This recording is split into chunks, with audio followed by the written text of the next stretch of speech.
kawasan di Rengit tu ada satu kampung lah, dipanggil situ Rengit Laut. So situ memang kebanyakannya penduduk-penduduk situ dia ambil barang daripada Singapura, kemudian dijual dengan harga yang murah. Jadi ramailah datang.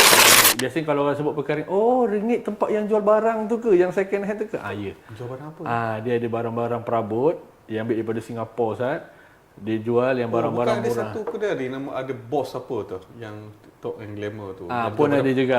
Okey, right. So dia memang terkenal dengan perabot. Kawasan ada satu kawasan di Rengit tu ada satu kampung lah. Dipanggil situ Rengit Laut.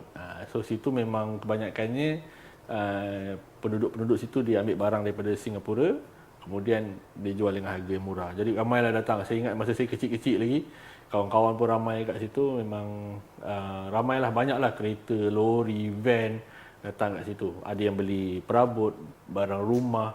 Dia datang bukan dekat-dekat, jauh-jauh daripada Kuala Lumpur, daripada Shah Alam, ramailah daripada pelbagai negeri. Jadi datang memang bawa baliklah, beli kayu jati, sofa dan sebagainya. Jadi kat situ dia membina satu persepsi baru saya, Ustaz. Bila kita tengok kan orang luar datang. Orang luar, bila saya pergi mana-mana, bila saya sebut, oh ya ke, situ saya pernah, mungkin tak pernah pergi. Betul. Tapi dia pernah tahu, ada kawan dia, family dia pernah cerita dan sebagainya.